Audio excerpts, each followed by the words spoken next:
और पंढरपुर का एक बड़ा ही विद्वान ब्राह्मण देवता है जिसका नाम पुंडरीक है। पुंडरीक बड़ा विद्वान है और इतना विद्वान है कि चारों वेदों को जानता है और शास्त्रों को जानता है, बड़ा विद्वान है। उसके माता पिता ने उसको बहुत अच्छी शिक्षा प्रदान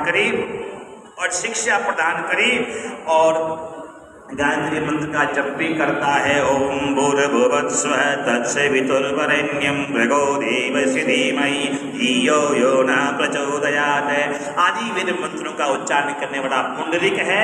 बड़ा प्यारा भगवान का बड़ा एक विद्वान पुरुष है किंतु कभी कभी अच्छे इंसान में एक आधी कमी रह ही जाती है। दुनिया में सर्वगुण संपन्न है तो परमात्मा के अलावा कोई भी नहीं है। अपनी कमी को वो ध्यान नहीं देवे और हम उसकी कमी को ध्यान नहीं देवे तो परिवार जुड़ा रहता है।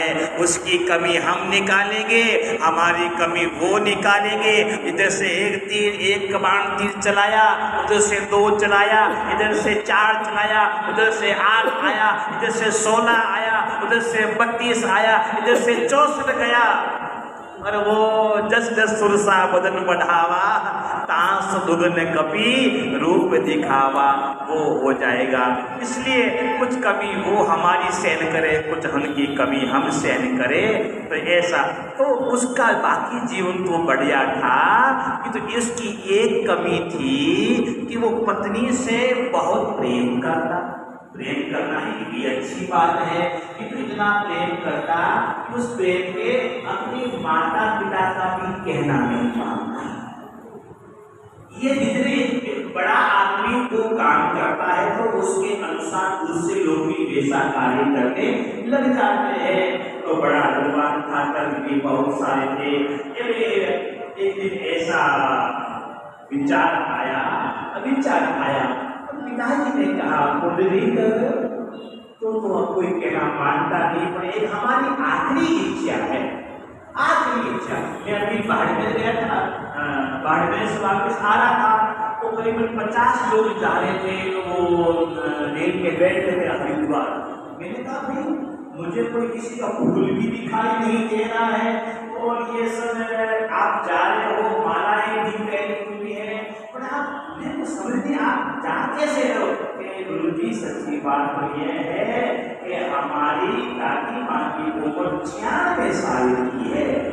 वो मेरे मास्टर की उनकी उम्र 96 साल की है। इन्होंने कहा कि मेरे मरने के बाद में तुम अस्थि लेकर के जाओगे, हड्डियाँ लेकर के जाओगे, इससे अच्छा ना मेरा पूरा का पूरा परिवार सब जिंदा ही चलो और मुझे गंगा में डुबकी लगवा करके लेकर के आ जाओ। इसलिए हम ये पूरा का पूरा परिवार है और ये गंगा स्नान कराने के लिए दादी माँ को लेकर बहुत सुंदर, बहुत बढ़िया। इतना एक भाव है। उन्होंने कहा कि बस इनकी इच्छा है कि इसकी अपनी इच्छा पूरी कर दें। तो पूरा परिवार उनको लेकर के जा रहा था। तो पुंडरीक के पिता ने कहा बेटा मुझे गंगा स्नान करना है, हमारी उम्र लगभग 85 वर्ष से ऊपर हो गई है। तब उसने कहा पिताजी चलो आखिरी इच्छा है तो आखिरी बार तो कहना मान ही लेते हैं। और उसने कहना माना और उनको कहा कि चले। इतने में पत्नी ने कहा अच्छा हमारा बिना कहीं प्रोग्राम बना क्यों जाऊंगा। देखो अब तो प्रोग्राम तो बन गया है, अब हर करो हमेशा मानो एक करो उनका भी मानने देखना ही। अब फिर जाओ नदी के हाथ में चलो। पुंडरीक ने कहा चलो क्या कमी है, बढ़िया हमसे परिवार जाएंगे।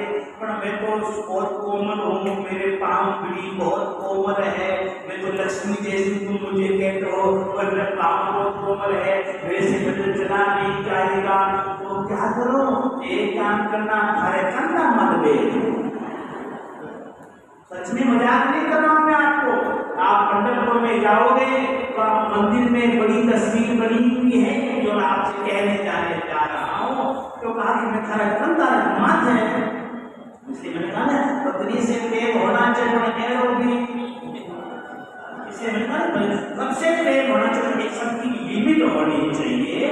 संसद चले, हर दिन साथ साथ चले, वो मर्यादा का प्रेम है। और लुगाई आदमी में माथा बैठ बाजार में निकल गया तो ये मर्यादा के खिलाफ प्रेम है। तो घर में चाहे थे घोड़ा बन जाओ पे बैठ जाओ तो शेरों की सवारी करो, कोई टेंशन नहीं, थोड़ी सी मर्यादा रहना चाहिए। तो अब सोचा, माता पिता ने कहा कि भाई पहले हमारे भी चलने की तकलीफ है, तो माँ के कमर में कपड़ा बांधा और उसको इस कंधे पर बांध दिया कुंडली में। पिता का एक कमर में कपड़ा बांधा अंगोजिया और उसको इस कंधे पर बांध दिया। अब इधर माता जी चल रहे हैं, लेकिन पीछे की दुनिया को थोड़ा सा सहारा मिल जाए। इधर पिताजी चल रहे हैं और बीच में पुंडलिक चल रहा है और धर्मपत्नी कहाँ विराजमान है? बोलो तो हरी करना पड़ जाने कोई हनुमान जी राम जी विराजमान है। और ऐसा वो अब लोग देखे तो भी हंसे पर पुंडलिक करेंगे पत्नी लोग होंगी तो वो लेंगे। और सच में साफ और पंढरपुर से चलते चलते पहुंच गए काशी। बोलिए काशी विश्वनाथ भगवान की। बड़ा हिम्मत वाला आदमी रहा होगा, सबको झेलता हुआ वहां तक पहुंच तो गया। और जैसे और वैसे हिम्मत वाले तो आप सब सभी हो।